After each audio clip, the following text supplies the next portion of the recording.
The first knock on my door that night didn't sound angry. It sounded official, heavy, deliberate, the kind of knock that makes a room go quiet without anyone saying a word. Conversations stopped mid-sentence, music faded into the background, and every pair of eyes slowly turned toward the front door. For a moment, I honestly thought maybe someone had parked wrong or a neighbor needed something. When I opened the door, 2 police officers were standing there, and behind them, arms crossed and face glowing with righteous anger, stood Karen.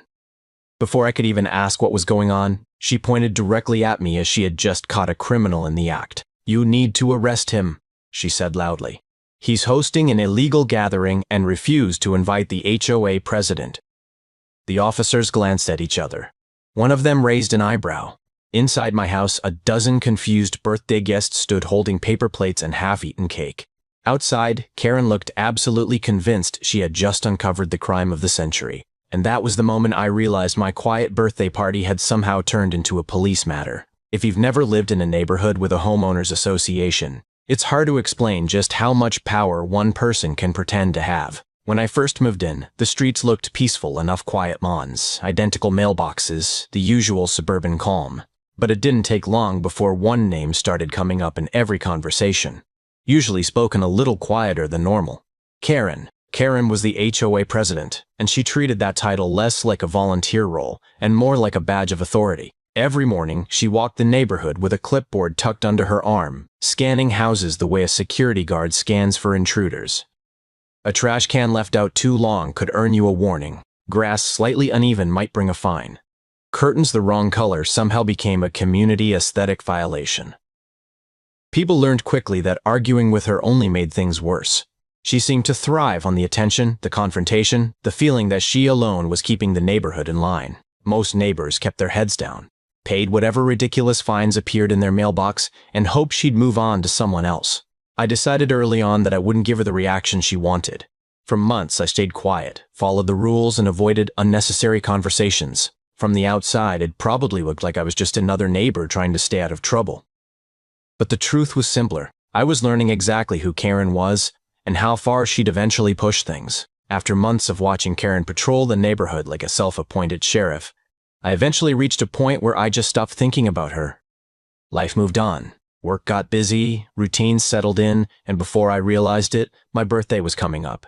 Normally, I wouldn't make a big deal about it, but that year, I figured a small gathering might be nice. Nothing loud or chaotic. Just a few close friends, maybe a couple of neighbors who had always been friendly, some music playing softly in the background, and a table full of snacks. I planned it carefully, partly because I knew how easily Karen turned ordinary situations into official violations. Parking stayed organized along the curb. The guest list was small and the music was low enough that you could barely hear it from the street. Everything about the evening was designed to be simple and respectful.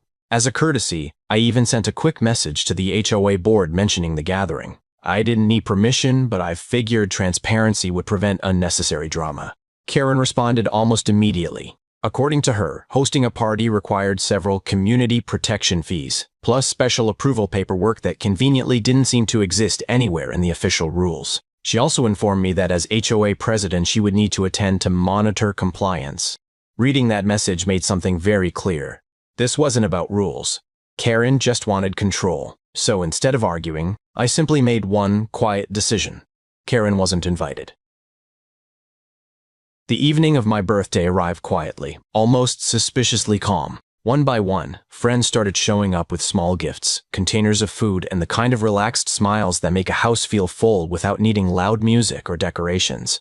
A couple of neighbors I barely knew knocked on the door, holding bags of chips and soda, laughing nervously as if they were slightly surprised the gathering was actually allowed to happen. For the first time since moving into that neighborhood, everything felt normal. We kept things simple.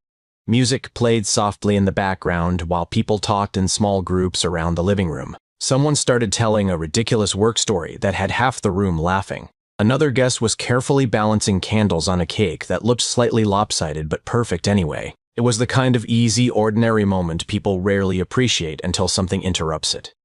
And somewhere in the back of my mind, I kept expecting that interruption.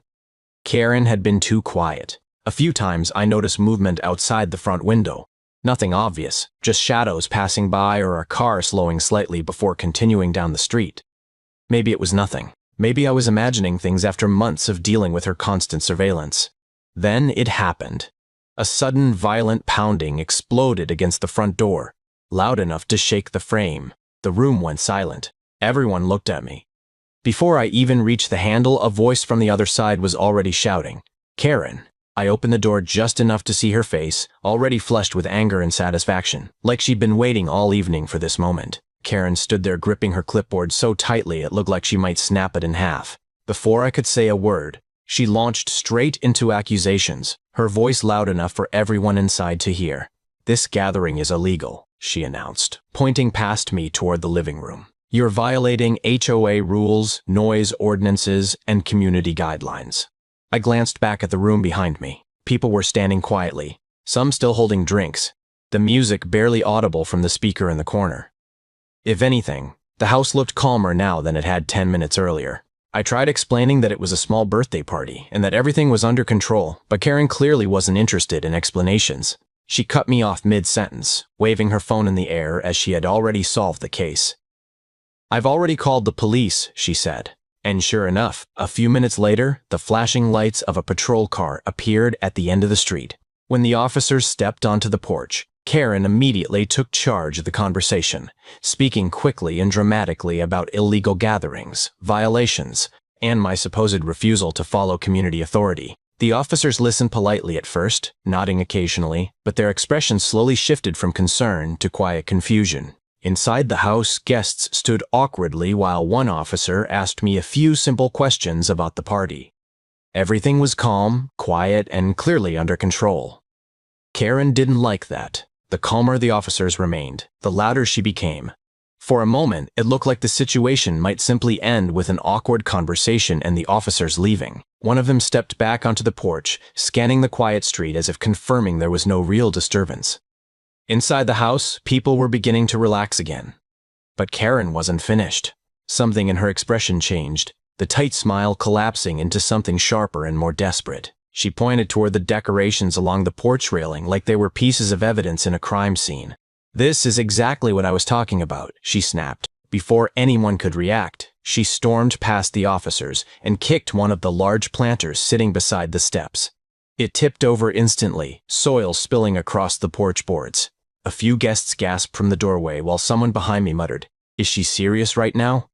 Karen didn't stop there. She knocked over a string of decorations taped along the railing, tearing them down and tossing them aside like they were proof of some massive violation. Each movement grew louder and more chaotic, her voice rising as she insisted the property damage somehow proved I had forced her to take action. The officers moved quickly then. One stepped forward and firmly told her to step away from the porch, while the other calmly reminded her that everything happening was being recorded. That's when the reality finally seemed to hit her. Within seconds, the situation flipped. What Karen thought was proof of authority had turned into clear evidence of vandalism and a false police report.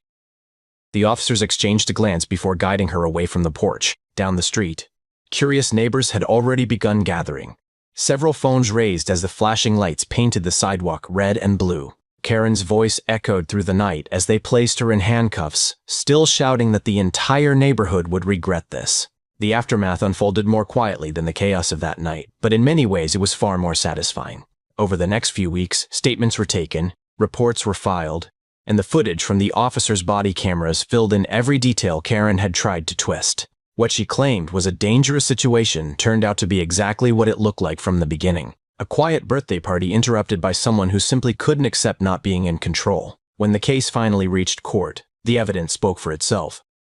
The police reports, the recordings, and the witness statements all painted the same clear picture. Karen had called the police under pretenses, trespassed onto private property, and damaged it while officers were standing a few feet away. There wasn't much left to argue. The judge didn't spend long discussing it. Restitution was ordered for the damage she caused, along with penalties for filing a false report and interfering with a police investigation. Just as quickly as she had claimed authority over the neighborhood, her position as HOA president disappeared, and almost overnight, the atmosphere around the block changed. The endless fines stopped appearing in mailboxes.